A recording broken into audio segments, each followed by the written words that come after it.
ભાવનગરના સાયબર ક્રાઇમમાં નોંધાયેલા ડિજિટલ એરેસ્ટના ગુનામાં વધુ એક આરોપી ઝડપાઈ ચૂક્યો છે। મૂળ ભાવનગરના અને હાલ પૂનામાં રહેતા 65 વર્ષના વૃદ્ધને ગત 7 નવેમ્બરે વિડીયોના મારફતે ડિજિટલ એરેસ્ટની ધમકી મળી હતી। આ સાથે 15 લાખ રૂપિયાની છેતરપિંડી આચરવામાં આવી હતી। એડી અને સીઆઈડીના નામથી વિડીયો કોલ મારફતે ધમકી અને છેતરપિંડીના કેસમાં આણંદના અલ્તાફ હુસૈન કુરેશી નામના યુવાનની ધરપકડ કરવામાં આવી હતી। યુવાનને કોર્ટમાં રજૂ કરી અને 1 દિવસના રિમાન્ડ મંજૂર કરવામાં આવ્યા હતા। અત્યાર સુધીમાં આ ગુનામાં ધનંજય પુરોહિત, જુનેદ વોરા, અલ્તાફ હુસૈન કુરેશી મળી અને કુલ 3 આરોપીને સાયબર ક્રાઇમની ટીમે ઝડપી પાડ્યા।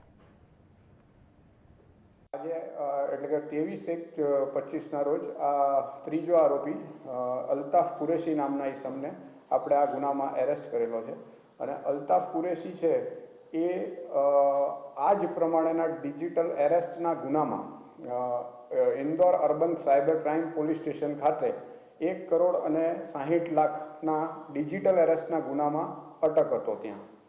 એટલે આપણે પછી એને આ ગુનાના કામે એરેસ્ટ